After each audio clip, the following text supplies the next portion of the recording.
সাব্বির রহমানের ফেসবুক স্ট্যাটাসটা নিশ্চিত করেই আপনি দেখেছেন, হয়তো দেখেননি। সাব্বির রহমান কাকে বা কাদের জোকার বললেন সেটা তিনি হয়তো ভালো বলতে পারবেন, তবে তার স্ট্যাটাসের নিশ্চিত করেই কোনো কারণ আছে। যেমনটা তিনি দিয়েছিলেন বিপিএলে ঢাকা ক্যাপিটালসের দল নিশ্চিতের আগে একটা ইমোজি দিয়ে ঢাকার জার্সি পরে একটা ছবি সাব্বির রহমান আপলোড করেছিলেন। অর্থাৎ কোনো ইঙ্গিত ছাড়া, কোনো কারণ ছাড়া সাব্বির এই স্ট্যাটাস দেননি। নিশ্চিত করেই তার পেছনে কোনো কারণ আছে। তার সাথে বাংলাদেশের টি-20 দলটাকে নিয়ে একটু আলোচনা করতে চাই। টি-20 দলের ক্রিকেটার দরকার।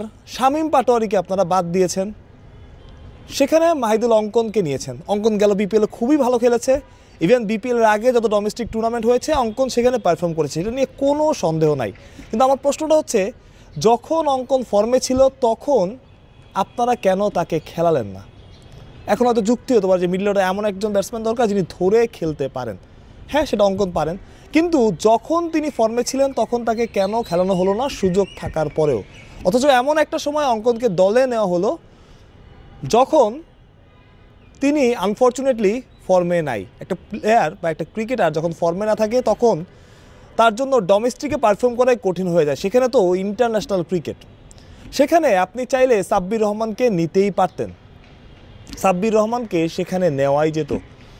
অন্য অনেকে বলবে যে অঙ্কন খারাপ খেলেছে, অঙ্কন খারাপ ক্রিকেটার, সেটা আমি বলবো না। অঙ্কন যথেষ্ট পারফর্ম করেছে গেল বিপিএল এবং তার আগে।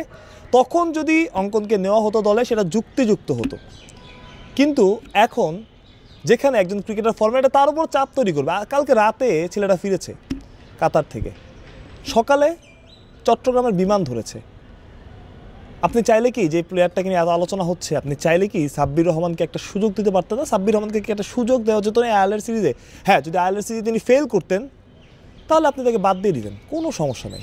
কিন্তু সুযোগ থাকার পরেও এমন একটা সিরিজে, যে সিরিজে বাংলাদেশ অনেক এগিয়ে, নিজের ঘরের মাঠে খেলা, আয়ারল্যান্ডে চাইতে বাংলাদেশ শক্তিশালী, সব কিছু ঠিকঠাক, সেখানে চাইলেই তো সাব্বিরকে সুযোগ দেওয়া হতো। সেই সুযোগটা সাব্বির রহমান পেলেন না। যদিও আলোচনা ছিল যে সাব্বির খেলবেন, সাব্বির খেলতে পারেন, সেই আলোচনাটা বরাবরের মতো আলোচনা অবধি সীমাবদ্ধ। আমি বলছি না যে সাব্বির রহমান যদি ফেরেন মহাভারত অশুদ্ধ হয়ে যাবে বা এই টাইপের কথাবার্তা, এইসব বলছি না। কিন্তু ওই যে চাওয়াটা, ওই বিশ্বাসটা যেটা সাব্বিরের প্রতি দর্শকদের আছে, এবং সাব্বির সেটা করেও দেখিয়েছেন, গেল বিপিএলে দুর্দান্ত খেলেছেন, সেই সাব্বিরকে এবারও একটু উপেক্ষাই করা হলো। সাব্বির কাকে বা কাদের বলেছেন সেটা আমি বলতে পারবো না, তিনিই ভালো বলতে পারবেন কাকে ইঙ্গিত করেছেন, কিন্তু ইঙ্গিত আসলে করেছেন কিনা সেটা তার ব্যাপার। বাট আমার প্রশ্নটা হচ্ছে যে, যেখানে সুযোগ আছে আপনার, যেখানে আপনার যে দুর্বল প্রতিপক্ষ আছে, সেখানে আপনি কেন সাব্বিরকে খেলাবেন না? উত্তরটা তো তাদেরই ভালো চলে। আমি আরেকটা বিষয় নিয়ে একটু ছোটো করে আলোচনা করতে, সেটা বিপিএলে 6 দলই খেলছে, প্রায় নিশ্চিত। আমি নিশ্চিত, তারপর প্রায় বলছি, কারণ বিপিএলে হুট করেই সব কিছু চেঞ্জ হয়ে যায়। আমি এখন বললাম যে 6 দল খেলছে, একটু পরে ঘোষণা আসবে যে 5 দল, কারণ এরকম বহুবার হয়েছে। সবাই নিউজ করছে 19 তারিখ হবে ড্রাফট, 21 তারিখ, 23 তারিখ, তারপর শেষে 30 তারিখে হচ্ছে। এখনও 30 তারিখ হবে কিনা সেটা নিয়ে অনেকের মনে শঙ্কা আছে। তারপর আমি আশা করছি 30 তারিখ ড্রাফটটা হবে। সুতরাং আমি একটা নিশ্চিত করে বললাম যে এই দল আসছে, এই দল খেলছে, সেটা আসলে পরে চেঞ্জ হয়ে যেতে পারে। সব কিছু ঠিকঠাক থাকলে সিলেট থেকে খেলা শুরু হবে, যেটা ভালো একটা ব্যাপার যে সিলেটকেই প্রাধান্য দেওয়া হচ্ছে, এবং সিলেট থেকে হয়তোবা প্রতিবার আমরা ঢাকা থেকে শুরু করি, এবার সিলেট থেকে শুরু করব, যেটা আসলে বিপিএলের গ্ল্যামারটাও হয়তোবা অনেকাংশে বাড়াতে পারে। এবং সিলেট ঘরের টিমই সেখানে খেলবে, সিলেটের টিম কিনে নতুন আশার সঞ্চার হয়েছে। নোয়াখালী আসছে নিশ্চিত, আবারও বলছি প্রায়, কারণ ওই যে শেষ মুহূর্তে সব কিছু বদল হয়ে যাবে। বাট নোয়াখালী এবার খেলছে, নোয়াখালী এক্সপ্রেস নামে, সেটা একরকম নিশ্চিতই হয়ে গেছে। কারা খেলবেন নোয়াখালী ক্রিকেটে সেটা হয়তো আমরা জানতে পারবো।